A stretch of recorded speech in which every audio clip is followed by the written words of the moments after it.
हिंदू समाजाला, गोमातेला जो जो मानत असेल, आजपासून एक शपथ घेऊ, आजपासून कोणत्याही लाड्याकडनं मी साधं ब्लेड पान पण खरेदी करणार नाही. ज्याने आमच्या छत्रपती शिवाजी महाराजांवर हात टाकायचा प्रयत्न केला त्या समाजाकडनं आम्ही कसल्याही प्रकारचं काहीच घेणार नाही. त्यांच्याशिवाय दुकान नाही तुम्हाला. भावकीच्या वादामुळे ना सगळं संपलं. भावाला मोठं करा, समाजाला मोठं करा, लहानांना मोठं करायचं नाही. आनंदग्राम सोसायटी इथं यवतमध्ये, आनंदग्राम सोसायटी पोलिसांचे उद्योग सांगतो आता तुम्हाला 2 मिनिटात. तुमच्या यवत पोलीस स्टेशनचे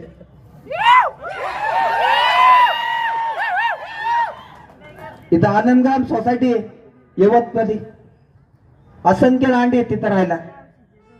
त्याच्यातलंच एक लांडा मागाचा, त्याचं नाव काय? सोहेल ना, सोहेल तांबोळी म्हणून कोणतरी हरामखोर आहे. इथं हिंदू समाजातली 2 मुलं, नशिबाने ती माझ्या उरुळी कांचन मधली होती, माझ्या ओळखीचे होते. उरुळी कांचन मध्ये जवळपास सगळे ओळख. तर 2 मुलं त्यांच्या कामानिमित्त बजाज फायनान्स त्यांचं काम करतात. तर त्या मोबाईलचा हप्ता घ्यायला ते आले. त्या भाडकाव लांड्याची हप्ता भरायची पण लायकी नाही, त्या सोहेल तांबोळीची तेवढे पण लायकी नाही. एवढा भिकार चोरतो. हे भिकार चोटाच्या पिलावळीने काय केलं, तिथं त्या आनंदग्राम सोसायटीमध्ये जमाव चांगला आहे, फ्लॅट चांगले घेतलेले. तिथं आपले 2 हिंदू समाजाची मुलं त्यांच्या कामानिमित्त बजाज फायनान्सचा हप्ता घेण्यासाठी गेले. त्याच्या दारात गेले, त्याला म्हणले बाबा हप्ता भर, तू फोन उचलला नाही, तू हप्ता भरा नाही, आमचं काम आहे, तू काय ना काहीतरी उत्तर दे, फोन उचल. तर त्या हिंदू समाजाच्या मुलांना त्यांनी आजचीच घटना, एवढा मोठा प्रकार यवतमध्ये झाला तरी आज ही घटना घडली. त्या हिंदू समाजाच्या मुलांच्या कपाळावर गंध होता. एक पोरगा त्यातला माझ्यावरच असतो, मयूर म्हणावचा. तर त्याच्या कपाळाचा गंध बघून त्या लांड्यांनी त्या हिंदू समाजाच्या 2 मुलांना आतमध्ये घेतलं आणि कुत्र्यावानी मारलं. कुत्र्यावानी मारलं आपल्या हिंदू समाजाच्या भावाला आनंदग्राम मध्ये. आणि तिथं आपलेच काही हिंदू समाजाचे भडवे इथं बसलेले असतील, काही हरामखोर, त्यांची त्या लांड्यांची गांड सांभाळायला आणि त्या लांड्यांबरोबर आपले हिंदू समाजाच्या पोरांना मारायला होते. आहेत नाही तर काही.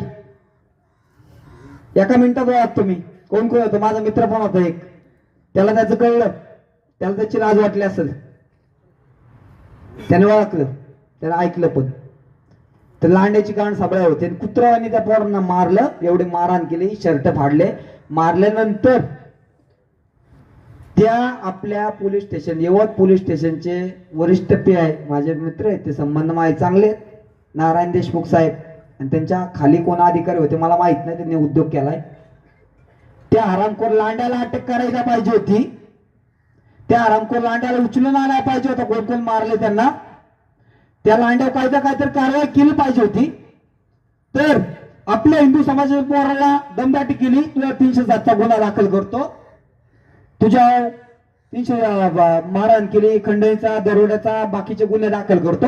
एवढा माज आला यांना, हात टाकले त्यांना. हा, पहिलं एडवोकेट ठेवायचं. तुम्ही कामगार आहे, पोलिसांनी एडवोकेट ठेवायचं काम आला आमच्या इथे. तुम्ही मालक आहे तुमचे. जेव्हा आम्ही टॅक्स भरतो तेव्हा तुम्हाला पगार भेटतो. बाप नाही आमचे. कामगारांनी कामगार राहायचं, बाप नाही म्हणायचं. कामगारांनी कामगारच राहायचं, बाप नाही म्हणायचं. जो कायदेशीर मागांचे चालू आहे त्या पद्धतीने गुन्हा, त्याच्यावर त्या लांड्या गुन्हा दाखल करायचा नाही, त्या समाज तिथे येईल. आता आमच्यातल्या काही मुलांना, शुभम खताळाचा मित्र आहे माझा, त्या पोलीस स्टेशनला आता ठेवले त्यांनी, हरामखोरांनी, पोलिसांनी डांबून ठेवले. बरोबर ना. त्यांना नीट करायची व्यवस्था मीच न करणार गेल्यावर ते बघतच. पण ह्या हरामखोरांना एवढा माज आलाय आणि त्यांच्याबरोबर हे आपली हरामखोर त्यांच्या बरोबर आपल्या हिंदू समाजाच्या मुलांना मारहाण करतात. कितपत योग्य, कितपत योग्य. हा, आपल्या समाजावर हात उचलला जातो ना, आपल्या समाजातला मदत करणारा असतो. त्याच्या रक्तात भेसळ, त्याच्या रक्तात त्याचाच अर्थ आहे. अरे त्याचाच अर्थ आहे. तो हिंदू नाही, तो हिंदू नाहीच असूच शकत नाही. या समाजाने इथून पुढं या यवतमधल्या इथून पुढे ह्या गोष्टी होऊ नयेत यासाठी एक दोन प्रयत्न करावेत. माझी कळकळीची विनंती आहे. आता आपलं सय्यदनगर व्हायची तुमची इच्छा आहे का? आपले सय्यदनगर व्हावी. आता इथून पुढे त्याला थारा देणं इच्छा आहे का तुमची? आपलं सय्यदनगर अजून करून घ्यायची? आपला कोंडवा करायचा का? आपले यवत द्वारग्यांचे, आपलं यवत यादवांचे, आपलं यवत शाळक्यांचे, हे शाळक्यांची, द्वारग्यांची, यादवांची, खैऱ्यांची अजून काय घरं असतील त्या प्रत्येकांची वाटत असेल ना, हे ह्यांचंच घर राहिलं पाहिजे. सगळे यवतचे बांधव आहेत. सगळ्यांचं पुन्हा नाव येऊ नका. पुन्हा नाव येऊ नका. हे सगळ्या हिंदू समाजाचे पुन्हा नाव येऊ नका. निर्माण केलं होतं तिथं छत्रपती संभाजी महाराज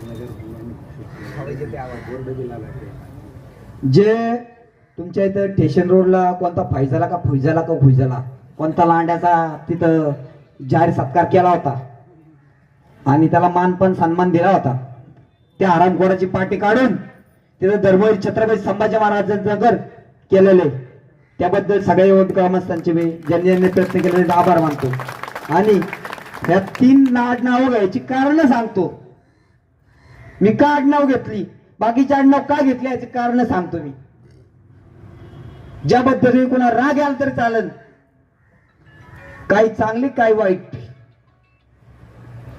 ज्या पद्धतीने पंचक्रोशीतले आपले यवत गावचे दोरगे ज्या मिशा पिळतात, मारदावानी मिशा बळाच्या बायवानी चाळकरचे आपले काम नाही, हिंदू समाजाचं काम नाही.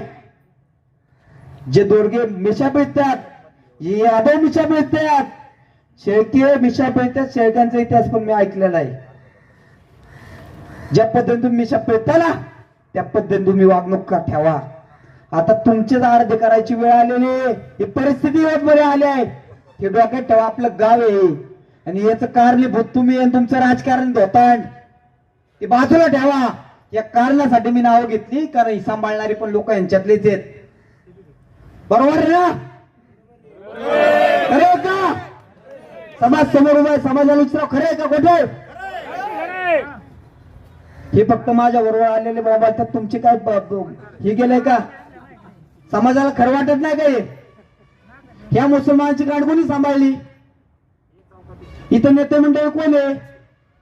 दोरगेत, यादव, शेळकेत, त्याच्या व्यतिरिक्त लांड्याला सरपंच करायची तुमची ही गेले हो.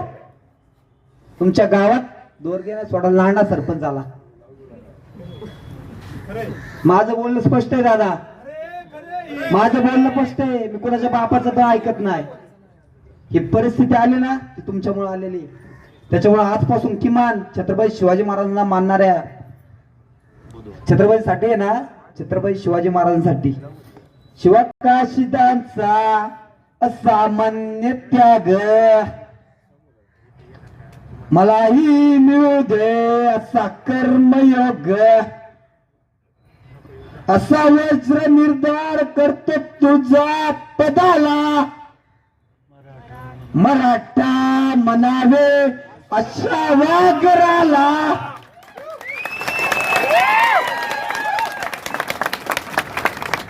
ज्या शिवकाशीदांनी स्वतःच मरण बघितलेलं आहे, ज्या कोंडाजी बाबांनी स्वतःच मरण बघितलंय, 60 मावळ्यांनिशी पन्हाळगड चढून जी कला दाखवली आणि त्या लांड्यांचा माज मोडला. आपण तिथे किती आहेत, किती समाज येते तुमच्या रक्तात, पण त्यांचं रक्त ऐकायला आहे ना? मग ती दाखवा, ती दाखवा. ज्यांच्यामुळे आपण आहोत ना त्यांच्यासाठी तरी दाखवा.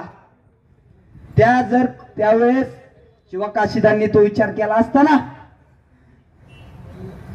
स्वतःच्या जीवाचा, स्वतःच्या बायकोचा, स्वतःच्या पोरांचा पुढे राजकारण लढवायचा, तर आज आपली रुग्णवरती असती.